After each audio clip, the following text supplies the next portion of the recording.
Ladies and gentlemen, your World Snooker Champion!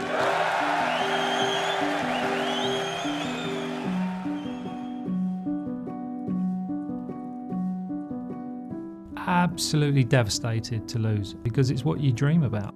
Devastation. I could taste it, I could feel it, but it was gone. Wanting the ground to swallow me up.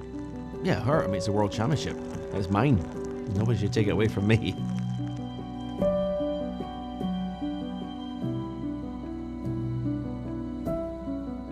But when winning does become the only thing, I think you become very vulnerable, because if you don't win, you find yourself very quickly in a very precarious position. The 2015 final affected me greatly. The loss. I wouldn't use the term depression, but it sent me spiralling. To get so close and lose it's heartbreak. That was a tough defeat to take, especially from looking as if you could have maybe got one hand on the trophy.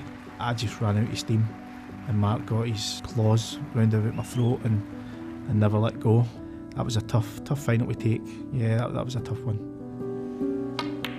Peter Ebdon made great fight of it. 17. Dot has dashed Ebdon's hopes. Losing to Graham was tough, and you're absolutely devastating. And you know, in your mind, in your professional business, a professional capacity, it's like the end of the world. And that's one of the harsh realities that you have to live with as a professional sportsman. More often than not, your best on any given day isn't going to be good enough.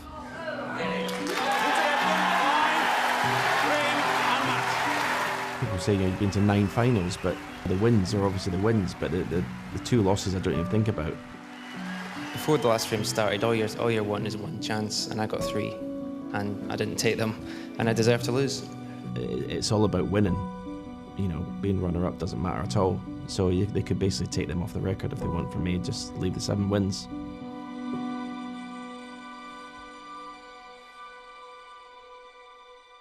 If I don't win, that's still okay. It's not what I want, but it's still okay. So that fallout, if you do lose, is far less.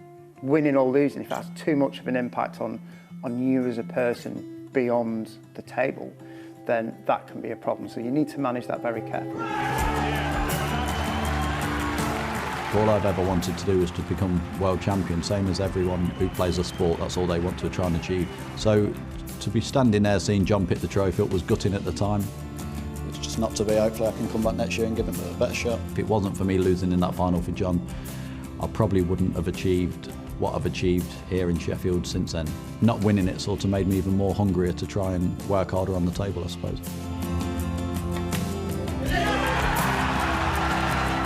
I come away from that and thought, that ain't going to happen again.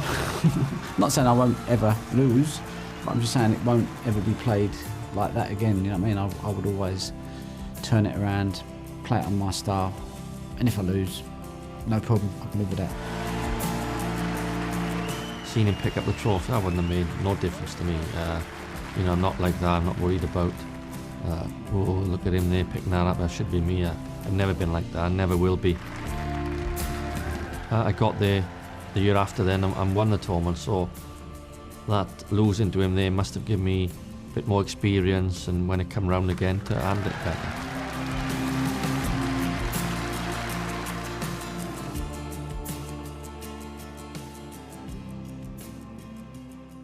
To get to a final, you've done so many things fantastically well, and let's not lose sight of that. Let's look at areas where it didn't work out, and what can we do about that? How can we start to move forward? I think a big thing as well is making sure that you're staying true to your own personal values as to why you do the sport, what you get from the sport, what's important to you. I love the game, I love being involved in the game, and I've had some great experiences in the game. I've had some great wins, I've had some great losses as well. I'm very lucky that I've got my name on that cup, and you know, there's a lot of names on that cup since 1927, and Ken Doherty from Renlet in Dublin is on it, and I'm happy about that. John Parrott concedes. He's satisfied with 63,000. I've always been pretty good at never being too high when I won and not too low when I got beat. My father said, well, unlucky son, we know you went at your best and what have you, and you played one of the greatest players ever to play, and you've come second in the world. He said, they give you a nice cheque and you go and go on a holiday. He said, go and enjoy yourself and forget about it. He said, next time you're there, you'll know more about it. It's 17 hard days. I take my hat off to all the multiple champions. It's such a hard thing to do, and for those to do it more than once is an unbelievable achievement, but I'm glad I did it once. And Dennis Taylor concedes. I was a bit devastated at the end of the match against Terry Griffiths, but you're disappointed for all your family and friends, and yeah, it was very, very, very disappointing at the end. He's done it. 50-odd years playing snooker, as that one moment when that final black disappeared. That's your dream when you turn professional, is to be world champion. Steve, it's a pretty tough moment, this one, isn't it? Yes. You get a microphone shoved in front of you, you're just sort of reeling in the moment. You've got adrenaline pumping all around your body, and then it's all over like that. And that's quite a strange thing to happen.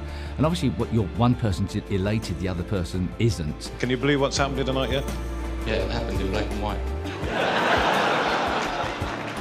I don't think losing made much difference or winning made much difference. It didn't really have that much of an effect on how I felt about the game and myself.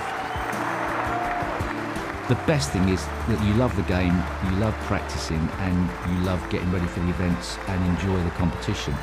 If that can be your reason for being a sports person, then I think you've probably got the right balance. Winning and losing, yeah, that's a sort of byproduct, strangely.